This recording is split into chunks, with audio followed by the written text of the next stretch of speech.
If you're building your ABA company and you're tired of guessing, this is for you. We built the eBCBA blueprint to give you real structure, systems, and support without the fluffs. Details are in the description.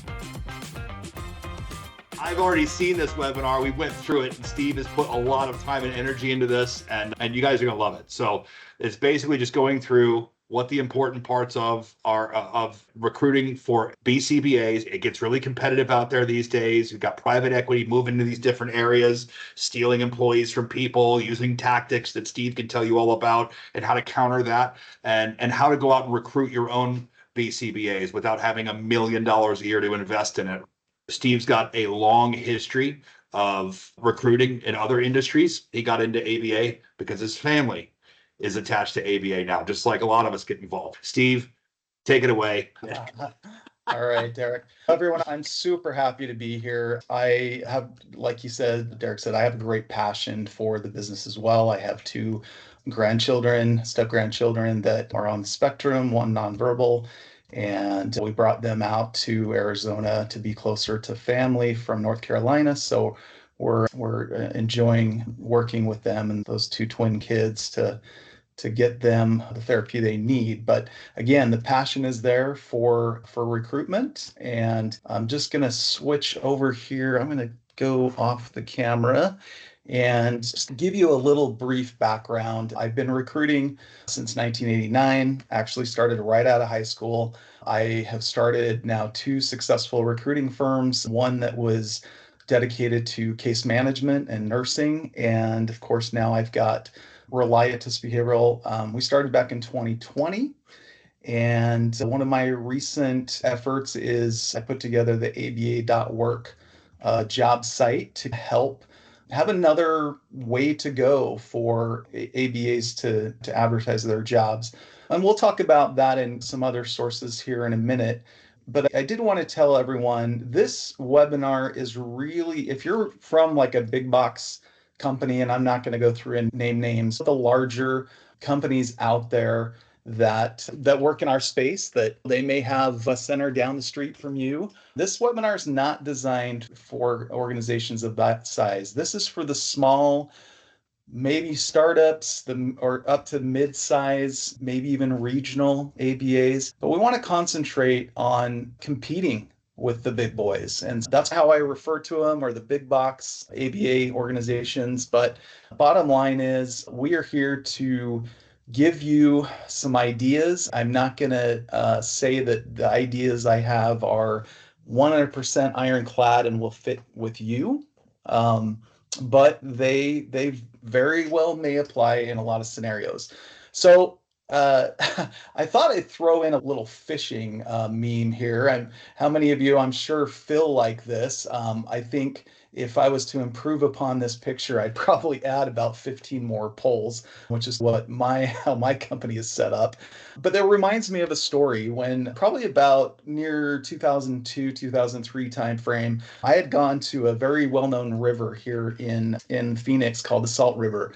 And there's an area right below one of the dams where there's a lot of carp. And if you know anything about carp, you probably know more than I knew when I started trying to fish in this river. So what ended up happening is I got pretty far up close to the dam, and there were I had to be hundreds of fish in this river.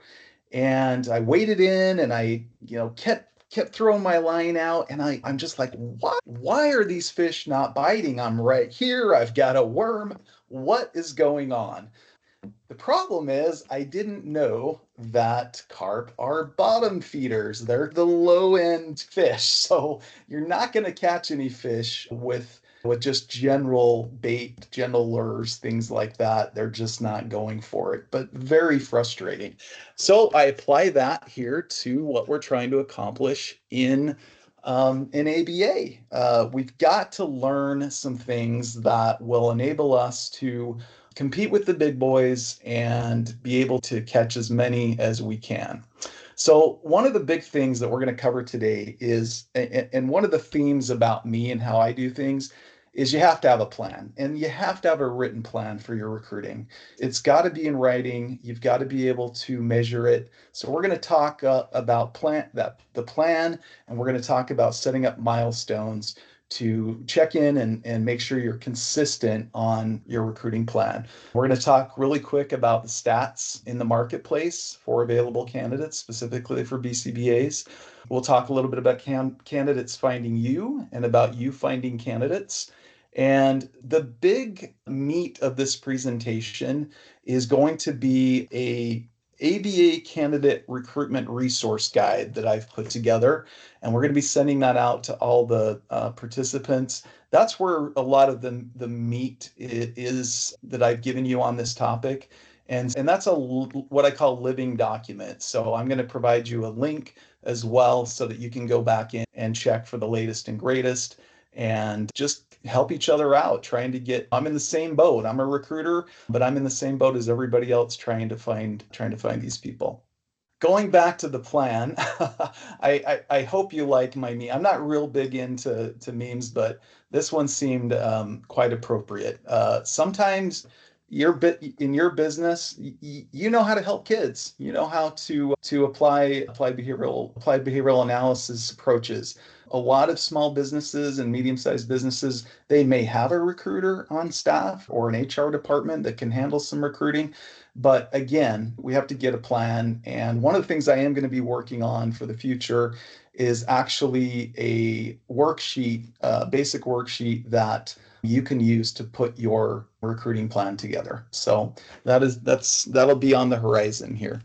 As I mentioned before, there's no cookie cutter approach to this. Like I said, I'm gonna throw out some general ideas and some things that I've learned, but I want you to memorize, and this will be easy for you to memorize because I'm sorry, I've got a small issue with my monitor here that I'm working on. PTA, okay, Parent Teacher Association. I use the PTA for plan, test, and adjust. Okay. We're going to, like I said, get a recruitment plan in place. You want to do that. You want to test how the different methods that you're employing are working.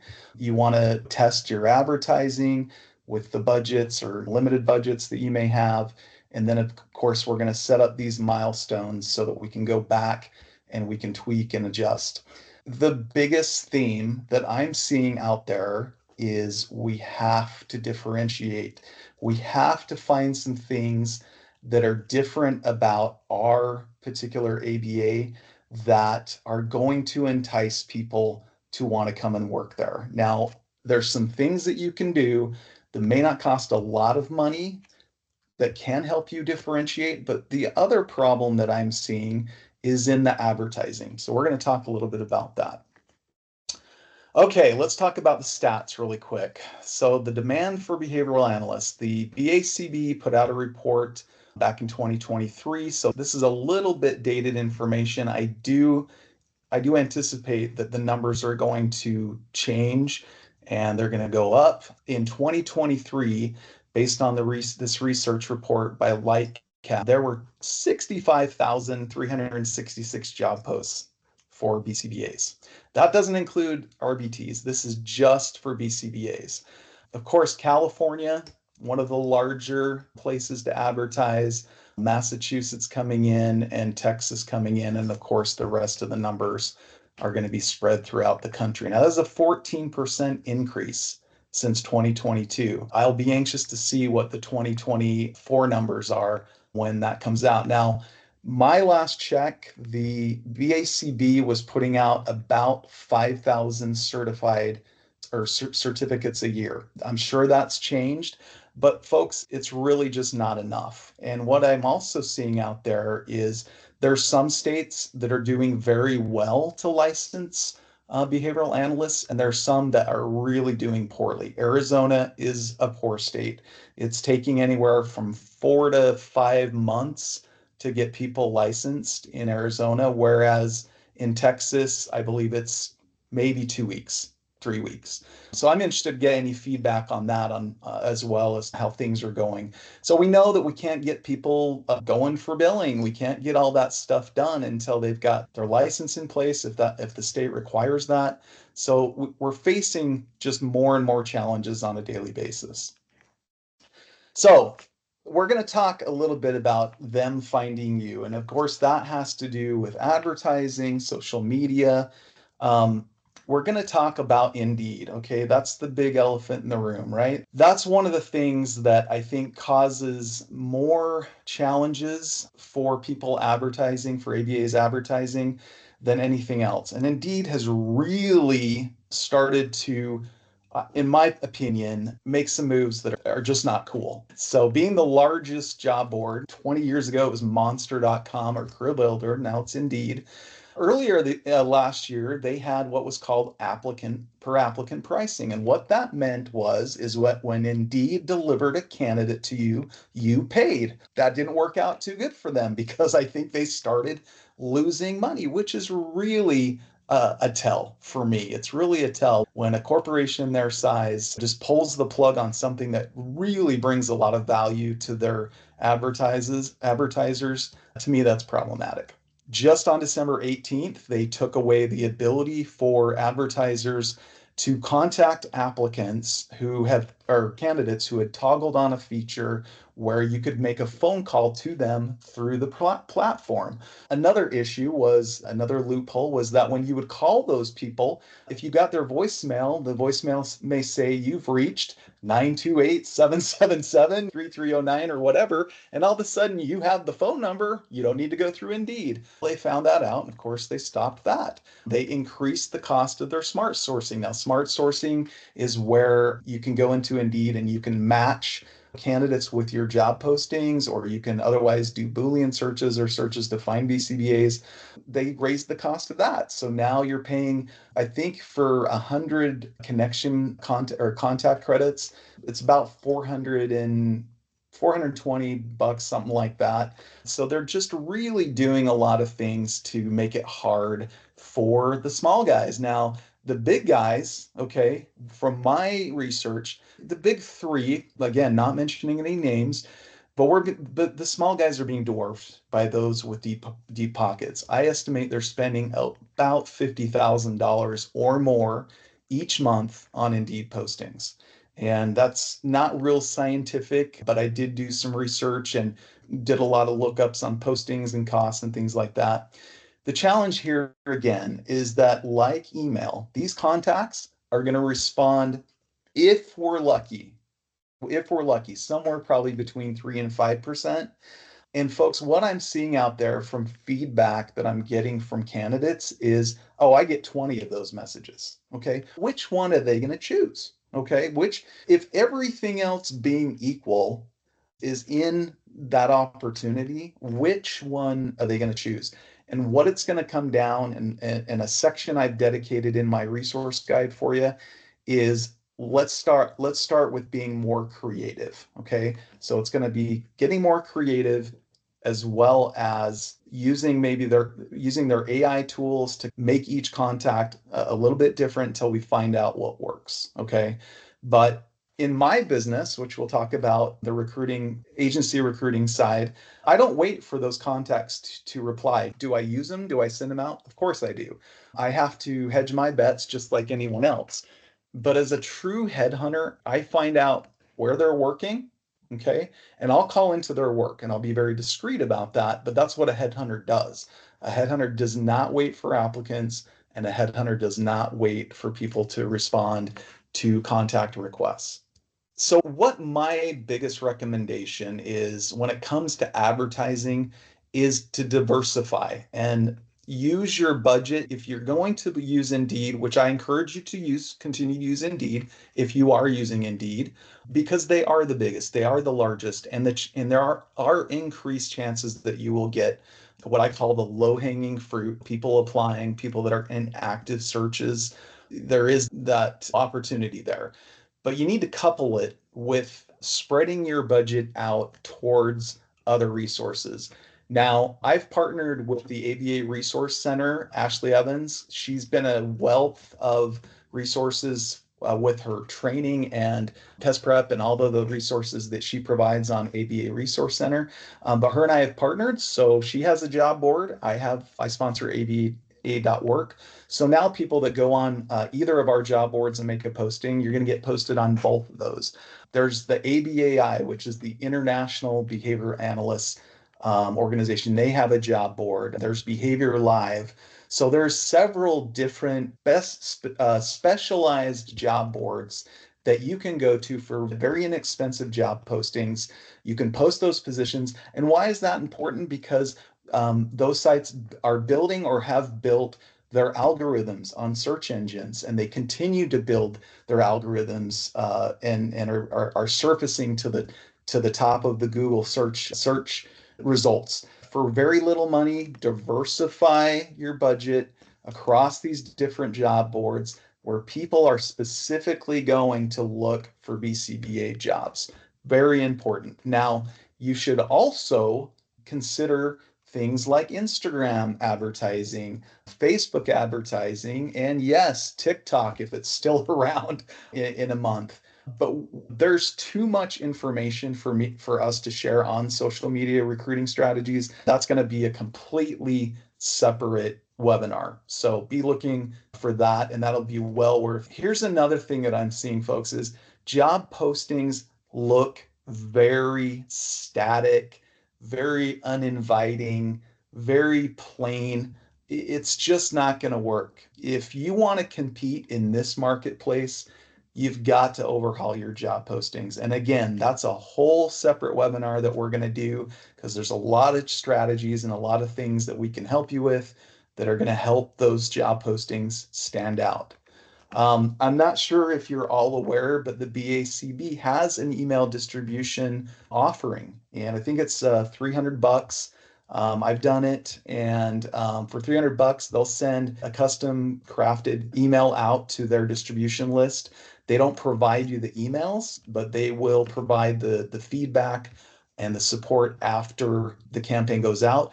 But as with any email or marketing campaign, doing it once is not going to be enough. You would need to get on a regular interval of keeping your company's name and information and all of the things that make your company great. You want to be consistent and do that multiple times. I think it's worth the investment, and it's something I'm going to continue to do. And a lot of people don't know about it. So that's the other thing that I'm trying to do is make you aware of these things. Your recruiting plan should absolutely have a texting opt-in. Okay, now what do I mean by texting opt-in? Most companies that are just trying to find a job or find employees, you're not really selling anything, but according to the FCC, you are. So you want to start a opt-in texting program where you're able to put anybody that's interested in your company or anybody that you come across that might want to be aware of new opportunities at your company. You want to work to opt in people to some sort of texting program. A couple of them that I like would be smartrecruiters.com or TextLine. And there's quite a few out there, but I would, if you don't have any sort of texting program as part of your resources right now, get to it. That's the latest and the greatest. That's where you need to be. And again, social media. Okay, I look at Facebook, Instagram, I probably spend about 30, 45 minutes a day on different job posting groups for BCBAs. There's a lot of them out there, okay? I don't have time to look at any with you right now, but if you go on Facebook and just search BCBA careers or BCBA jobs or any of those things, you're going to find a lot of groups. Now, the reason I recommend you spending a little time doing that is because you're going to see what other people are posting in your area. And the nice thing about these groups, right? You can search. Let's look at anything that says Phoenix on it. Okay, for example, you can see all your competitors. Okay, you can see what they're doing to try to entice people to come and work for them. Okay, and you'll be able to see, are they just throwing out, hey, we got BCBA jobs and here's the email address to send your resume? you'll be able to see those, and those are the bad examples, okay? That's not going to get you where you need to be. Again, something we're going to strategize on. Now, when in today's world, like I said, when BCBAs, finding BCBAs is probably one of the top hindrances from companies expanding or getting people off their waiting lists. What really makes the difference in your strategy for you finding them? Okay, I'm gonna toot my own horn. Specialized recruiters. I'm not saying I'm the only one out there. There's plenty of other ones. I'm extremely busy right now. I have a lot of requests, but if you're not considering that as part of your strategy, there is a significant portion of the talent pool that you will miss out on. And the reason for that is because for me, for example, I've invested a lot of money in resources that the companies just aren't going to invest into. They have their budgets tied up in other things. Like I said, companies that really do things right when it comes to come to recruiting BCBAs, recruiters like me, we're not spending our time waiting for people to apply. We're being very proactive. We're doing things that maybe won't be comfortable for you to do as an ABA organization, where we're contacting them any way we can. Right now, I believe in my database, I'm nearing close to 17,000 BCBAs. Now, some of them obviously may not be looking for work, but guess what? The people that aren't looking for work are the ones I want to find, right? Because those are the ones that are not being found through other methods, and those are the ones that, if they're looking to get any sort of opportunity to accelerate their career, we want to find those passive candidates. That's what we call them, passive job seekers, because those are the ones that are really worthwhile to target. They're not looking, but they would upgrade if something better came along. We're going to talk a little bit about referrals, okay? We're going to talk about people that are referred by your employees. And one of the things that, let's go back to using the recruiting specialists, okay? Like I said, whether it's me or somebody else that you want to consider using to be your kind of like your ambassador of representing your company. One of the things that you got to look at in investing money in especially recruiters or advertising is, what are the opportunity costs? So this is going back to the college days of Econ 101. What are the opportunity costs? What's going on in your ABA center or your ABA organization? What is happening that is causing issues with you expanding your business? What are the opportunity costs for you not having somebody in place as a BCBA? You're missing out on billing. Okay, that's number one. And you're missing out on the opportunity to get kiddos off your waiting list. There's a whole host of reasons why you are in a bad situation if you don't have the people. Okay. The other thing about using outside recruiters or other specialized recruiters is, when your staff, even if you have a recruiter or two on your staff, usually they're checking out about 5 o'clock. Okay. That's really when, like my team, that's when we really get going, because that's when people are home and that's when people are on their commutes and they have time to talk.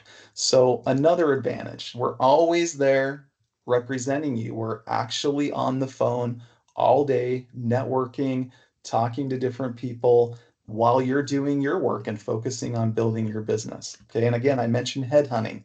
I'm doing things that you probably wouldn't do or feel comfortable with. But guess what?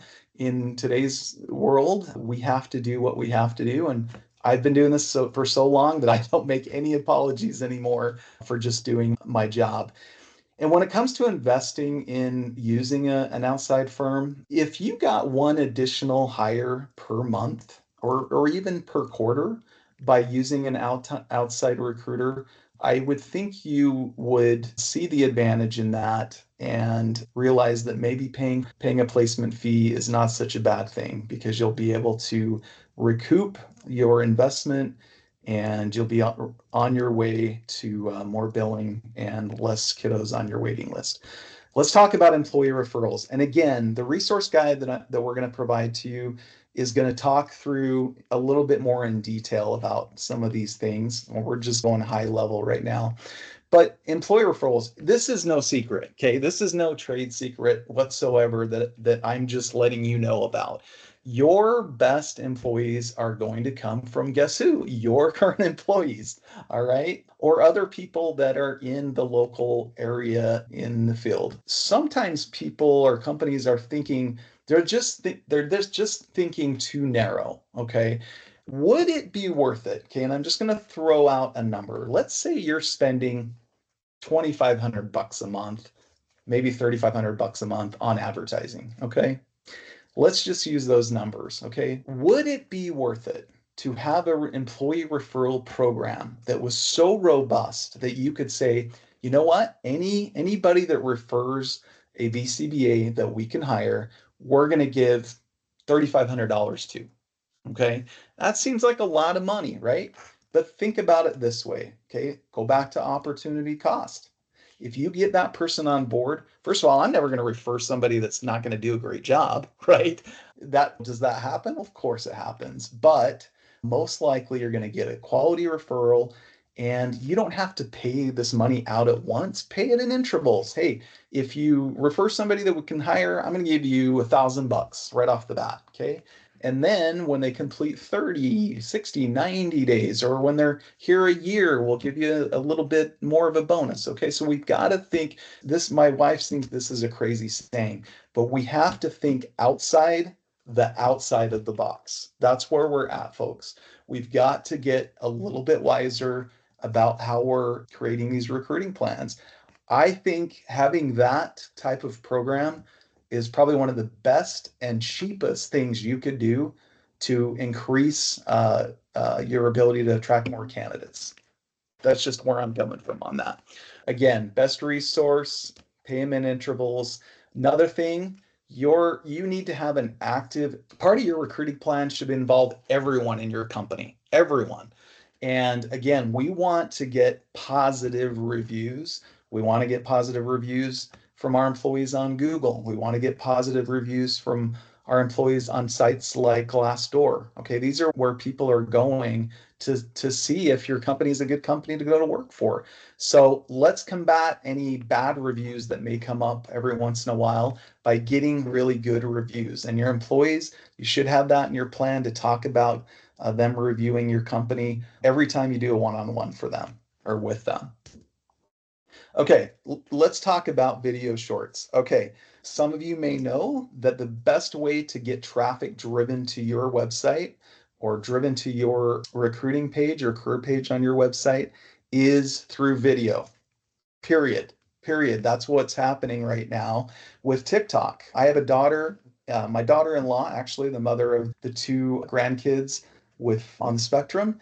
She, within a matter of about a year, built about a 200,000 follower TikTok page on being a stay-at-home mom and cleaning. It's the craziest thing, but she's a stay-at-home mom of two sets of twins, and she's got this great following. So would it be worthwhile to get with your team and say, hey, we'd love to put some TikTok videos, some fun TikTok videos together that we can put out there on a weekly basis, showing people how we love our work and how we're having fun and we're making a difference in people's lives? Get creative, but you've got to get a presence through video. Again, more things that we'll go over in the future with our social media. Okay, milestones. So let's talk about milestones. We're here in January, fresh start for the year. What we want to do is, again, we need to look at a recruiting plan that includes, okay, how much money can we afford towards advertising? How much money could we spend or allocate if we used an outside recruiter to help us bring people in? What kind of referral program can we put in place? All of those things should be in a written plan. So you know exactly how much you can spend, you know exactly what you're going to do to execute your plan. And then you have to set realistic goals. Okay. Is a realistic goal for your organization the same as somebody that has 4, 5, 6 centers? Of course not. But you still have to be realistic. Okay. Is hiring one BCBA a month, is that gonna get us where we need to go? You have to get specific. And those goals have to be not only specific, but they have to be realistic and they have to be achievable. The problem is that we're going in so many different directions that we forget, oh gosh, I got to go over here and I got to get back on recruiting again. Okay. You got to have a plan that you're able to execute with all of your team members, with each team member doing one aspect of that recruiting plan every day or at least every other day. If that's not happening in your organization, you are missing huge opportunities to try to fish these people out. Again, you're going to go and you're going to review it again. Let's say we go and look at it again, end of February or the early part of March. What do we need to do to change things up? Are we getting any applicant flow through social media, through our Facebook posts? No? Okay, let's go over here. Maybe we need to adjust some of that budget and put it into an Instagram ad, or maybe we need to go back and put a little bit more money in our campaign budget on Indeed. Whatever you need to do, you got to do it and you got to measure it and then you got to revisit it, folks, every so often. And like I said, I'm going to be putting a kind of a planner guide together that I can share so that you can measure those milestones.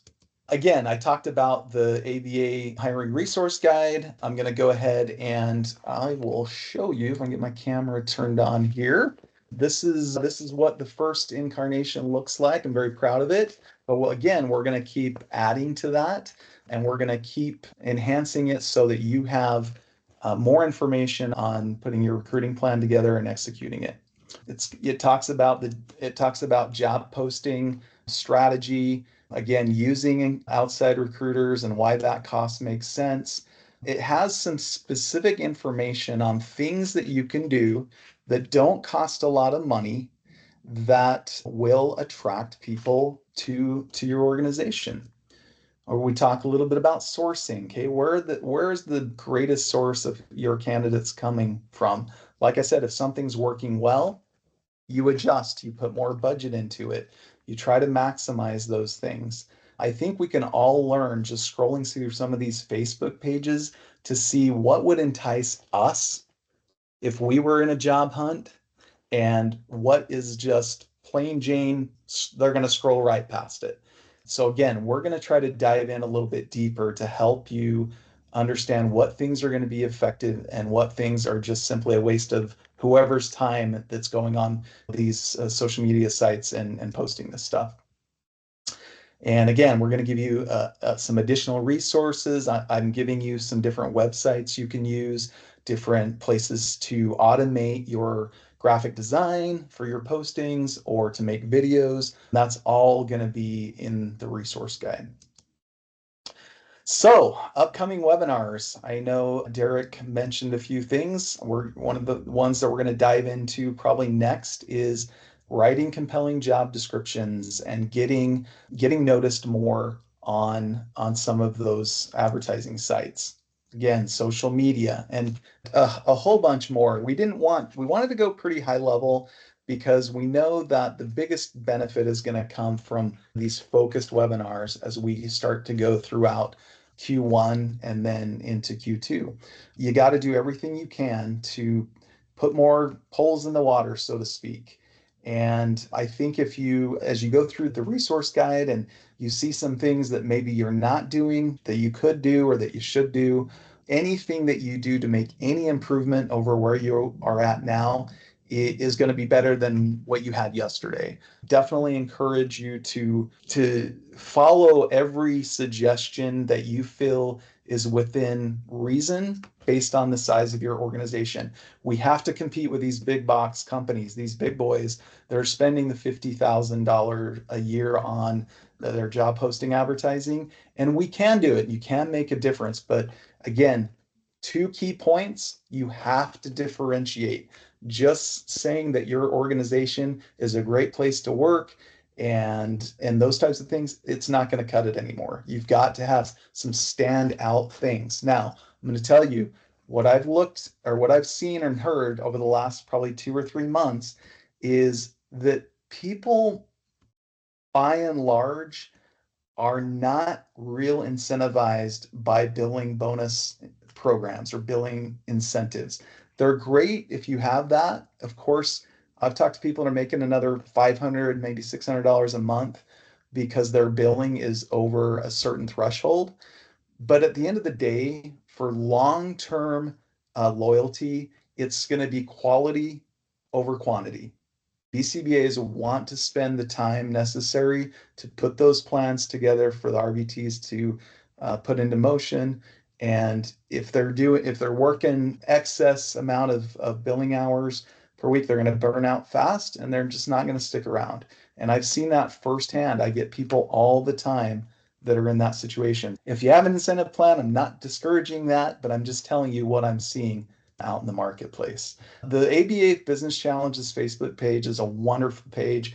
If you've spent any time on it at all, which I think a lot of you have, it's a community that is robust and it's bringing a lot of good ideas, especially for people that don't have the experience with credentialing or recruiting or whatever that may be. I know that I'd be speaking for both Josh and Derek when I say share that community, get people that in your circle of influence in the business to participate in the ABA Business Challenges Facebook group. And I know that we'll all benefit. Contact information, if you want to reach out to me, I'm happy to listen and see if I can provide any additional suggestions for what you're doing. You can hit me up on LinkedIn and connect with me there. But I'm happy to take a few questions and see if I can answer some of those. And then if there's ones that I just need a little bit more time to think on, I'll jot those down and I will absolutely circle back around with you. So with that, Derek, I guess I just need to switch over to the chat or to the Q&A. Yeah, we're good. The only questions popping up so far is Lacey. Look out for Lacey. She's a bit of a troublemaker, but she's actually in Phoenix. Are you local to Phoenix? She's asking. Yes, Awesome. I am. I'm in the Queen Creek area is where I'm located. You're right in Lacey's neck of the woods, and she is growing. She is growing and growing fast. So she's probably going to need some help, and definitely want to talk to you. Awesome. All right. Let's see here. Awesome. Yes. Okay. Thanks, Lacey. In person or word of mouth wasn't really discussed in the presentation. Is that no longer effective in the high-tech day and age? I guess it just depends on where you are in terms of your daily kind of exposure to different people. Of course, word of mouth, that's pretty much directly talking about referrals.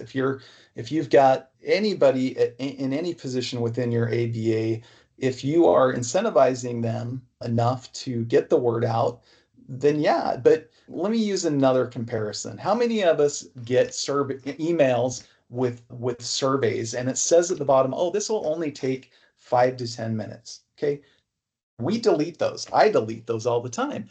But if there's an incentive, okay, if it says, hey, if you complete this, we'll send you a $5 Starbucks gift card. I don't know, that'll buy you half Starbucks. But anyway, point being that if there is an incentive, okay, by human nature, we're going to give a little bit more thought and consideration to that than if there's nothing offered at all. Any company can say, hey, please send your people or send your friends.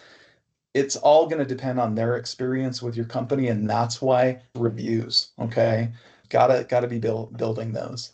Let's see.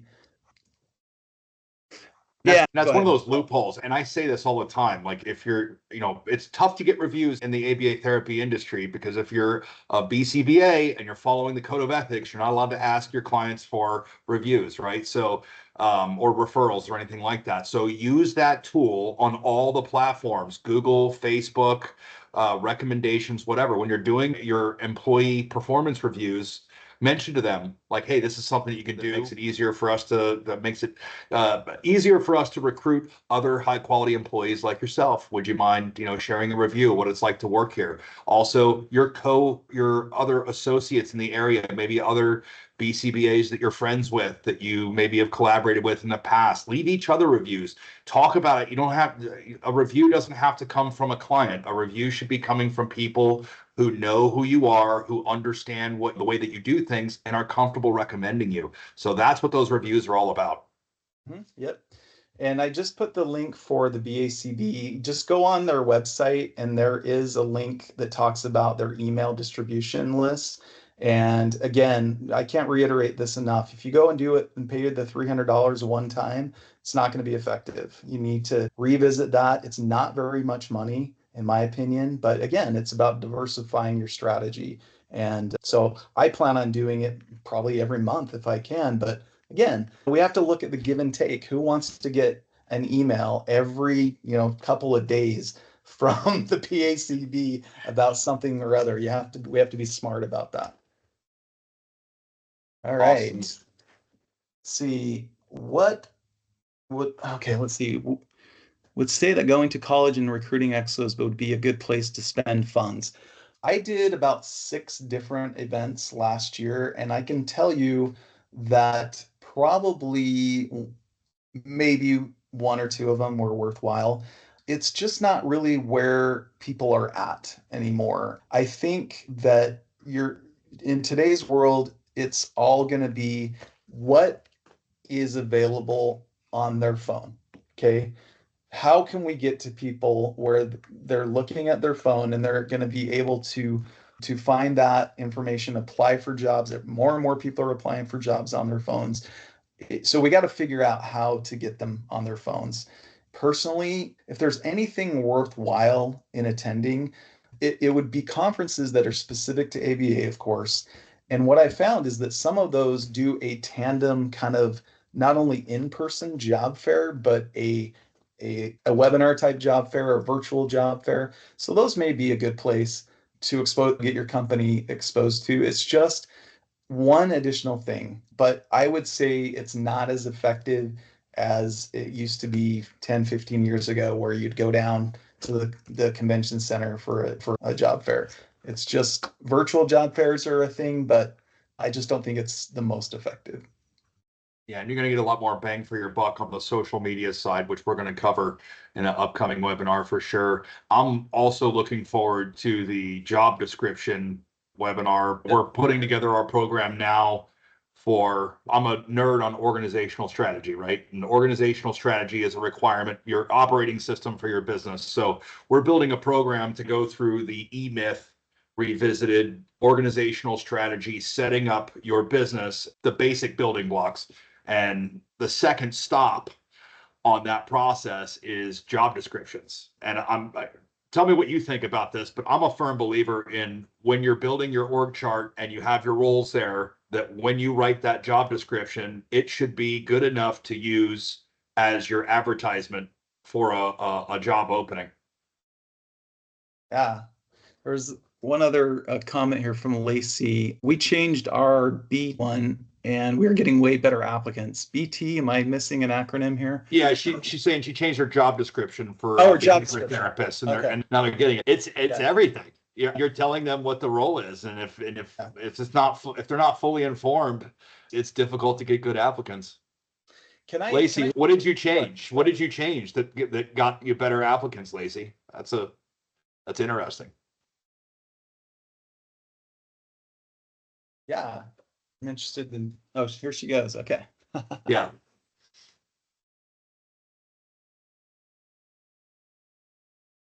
Lacey's one of our super involved members, so she's always contributing and staying in there. This is great. And it's cool. She's in Phoenix too, so you guys should definitely. Definitely. We definitely will be.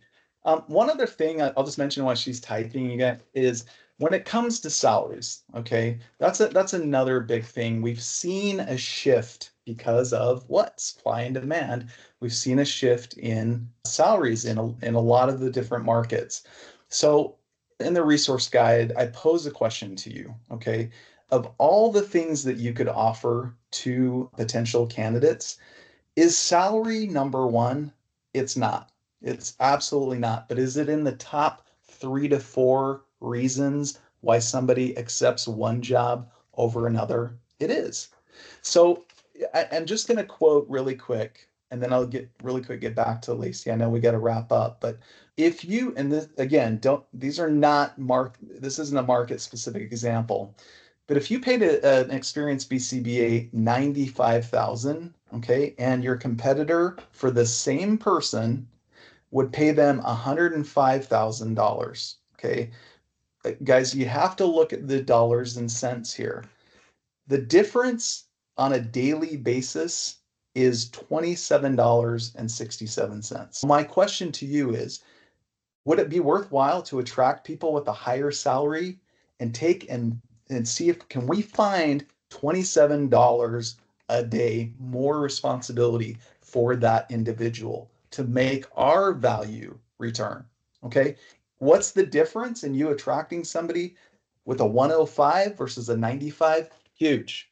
It's huge. But again, it's not the number one reason why people change jobs. Sure. Okay. Let's see. I broke down. So Go ahead. yeah, so she laid it out. So I broke down, this is the change that Lacey made to improve her return on her investment with her job description. So I broke down my perfect applicant and how I would find them, look at those who are in college and different degrees. Here's a question, how do I appeal to those who are not sure about majors and get them hooked young into the college experience? So you've got the BTs that are thinking about the BCBA role. Yeah, I'm gonna just comment and say, if you don't have, number one, if you don't have what I call a BCBA incubation program with your company right now, you better get on board and get one organized. Most of the companies that are attracting the best people are looking at those pre-certified, pre-licensed BCBAs. They're getting them in and having them do therapy, but they're providing a very nice track to bring those people into their licensure, into their certification, and be very valuable contributors of the team. And then you just got to keep them and you got to rinse and repeat. So think about what you're doing right now. It doesn't work for every ABA. I understand that. Some of you just have to have the experienced people, but have that as part of your toolbox. Any other questions we got here? Daisy's typing something. Okay. There she is. Thank you for the mic drop. I appreciate that, Lacey. Yeah, so we always change our job titles, even for therapists, and we have a very quality training for these staff. Yep. Let's see. Celeste says in her experience, a lot of BCBAs are parents of young parents of young children, want low billable hours to spend more time with their kids. Parents' life's demanding. Yeah, and that personal time. And Steve, you had another point about the unlimited PTO. Could you cover that real quick? I will, and it is in the resource guide. Okay. Now, again, I've been in business quite a while, and I will tell you that the unlimited PTO policy that I put in place, probably one of the best recruiting tools that I've had in my toolbox. It scares a lot of ABAs because they're like, hey, how can I give unlimited PTO? Well, look at my info. Studies have shown that people actually take less time off with unlimited PTO plans. And guess what? No PTO to track. It's a wonderful thing. I'm telling you, it's a wonderful thing. But you just put policies into place to say, hey, you got to give us X amount of notice for taking these number of days off. There's got to be some policies in place. But the power, if on one of your job postings, you put right in the middle, big letters, unlimited PTO.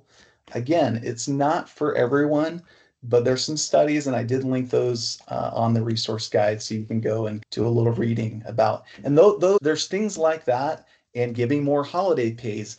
They're going to take mental health days anyway, so why not build them into your policy? Give them a couple of mental health days, give them their birthday off. Those are the things you can do that are quite inexpensive that will build that toolbox to be able for you to be able to attract more people.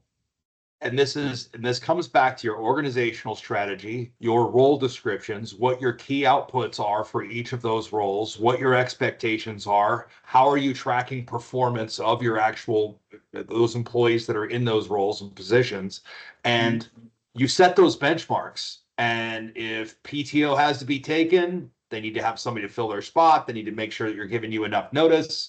It has to be previously approved. But hey, if you're doing your job and you're performing, and again, from an administrative standpoint, I'm not an ABA. We run a compliance, governance, risk, compliance, IT company, cybersecurity, that kind of stuff. We do ABA, and that's it. But same thing for my employees. A lot of us have days where I just had a water line break in my kitchen, I had to go deal with that. I've got insurance people coming in and out. Hey guys, I can't work today. Little emergencies, right? Things like that happen. And then also wanting to be able to take time away. But that the cost of that, as long as you have somebody to take on the workload while they're out, the cost of that is so small in comparison to having to pay $20,000 a year more. And everybody on here who said my ears perked up at unlimited PTO, oh wait, my jaw is on the floor. Wait a minute, what are you talking about? That response is what you're looking for from your potential hires. Exactly. That's There's exactly the mic what you're drop looking right for. there. There's That's the what mic you drop. want. That is gonna set you apart from so many people. Now you put very tight standards on that. You make sure that your team can't abuse you, can't abuse the policy, but you say, hey, listen, this is something we like. We want you to have that work-life balance. Somebody else mentioned, we want you to have your time with your family. We want all that for you, and we'll work with you. And this is the standard by which we do that. And we call it unlimited PTO. But listen, you got to perform at your job. You got to meet those benchmarks. You got to make sure you're performing, but you have a good, solid, measurable way that you can show them. They should be able to see it themselves. They shouldn't have to guess at whether they're falling behind or whether they're doing well or not doing well. But that's all about the retention side. But it all comes back around full circle. All this stuff is connected. Yep. Oh, Bill has a good one. This happens all the time. What's the story with the ghosting by applicants? Why do applicants ghost? And how do we reduce that? Let's think of it in terms of dating, okay? There's a great there's a great commercial that's playing right now, and I think it's for one of the car manufacturers. I think for Hyundai. Look for it. But she's on this blind date, okay? And the guy's, oh man, I forgot my wallet. Oh, just all of these coming up with all these crazy things. She's like, hey, can you excuse me for just a minute? Goes outside. She's auto summoned her car to come and pick her up at the front door, and she's gone. They got a better. They either number one won the lottery yesterday when you offered them the position and they didn't show up, or they just got a better date. And in all seriousness, we all do things that are going to be in our own self-interest. It sucks that we have to deal with flaky people. Okay. But call me. I have some things that we can talk about that might help. Number one, you got to make people jump through a significant amount of hoops for them to show you that they've got the buy-in. Okay. And number two, that if they're going to flake out, we want them to flake out early on. We just don't want to waste time on them. But there are some things that you can do to try to work through those issues and get you some better quality candidates to choose from. About 20 years ago in another business, back when Craigslist was in its heyday, we did a lot of hiring on Craigslist. So we had installers that were going out, working around town. There were frontline employees, and we would use Craigslist to recruit our frontline employees, right? And these guys were doing basically like television installs, really basic kind of handyman stuff, but for on the audio video side. And one thing took our applicants from 200 or 300 applications a week. We had installers running around everywhere, so we had a lot of volume of applicants. And one thing reduced our applicant volume by about 95%. About 90%, but then half of them we knew to delete right away, because we would put in the job listing to apply, send your resume, and answer these 3 questions. So anybody, and we didn't even read the answers to the questions. It didn't even matter. It was just a silly thing. We just wanted to make sure they were reading it completely and that they were actually able to follow instructions, because if you can't do those 2 things, you're not going to work out here as an employee. And that cut us down from, we had, instead of having 100 applications to look at and people to call, we'd have 10. And then half of those people didn't answer the questions. They're gone. And now we got our 5 that can follow instructions and actually are actually serious enough to take the time to fill out the questions. So there's a lot of little tweaks and a lot of little things that you can do. But if they're looking at your position and it says unlimited PTO, that's going to be the first question they ask, those other great opportunities. How are you handling PTO at your place? every popular song that's ever been on the Billboard Top 100, okay, is on there because they have a hook in the song that keeps people humming that in their mind. Okay, your ABA needs a hook. Your ABA needs to have the goal that In the future, the very near future, we want a waiting list of RBTs that really want to get into our company. They don't want to work anywhere else. They want to get into our company. That is the goal. Okay. And you can get there. You can get there. I know that's achievable, but you'll be able to get to that point where you can attract the quality ones because you'll have the hook and they'll want to come show up for their interviews and definitely show up on day one. That can happen. You can transform that. There's a lot of little gold nuggets in this last hour that have been set down and left behind for you guys to pick up. We'll make sure that we share the link to download the resource guide, and y'all make sure that you watch out for the next webinar, especially the one with the Steve coming up. We're going to do, next one is going to be job description, how to write them, Yeah. and then eventually we're going to do social media stuff. So you guys hang in there. Wait for those next ones. Love you guys. Steve, thank you for coming on and spending this time with us and sharing your expertise. And we'll see everybody on the group. Thanks, everyone. You're already doing the work, investing your time, your energy, and your vision. So let's make it count. Build something that works without breaking you. The eBCBA Blueprint is the way. Get started for free with our foundation course.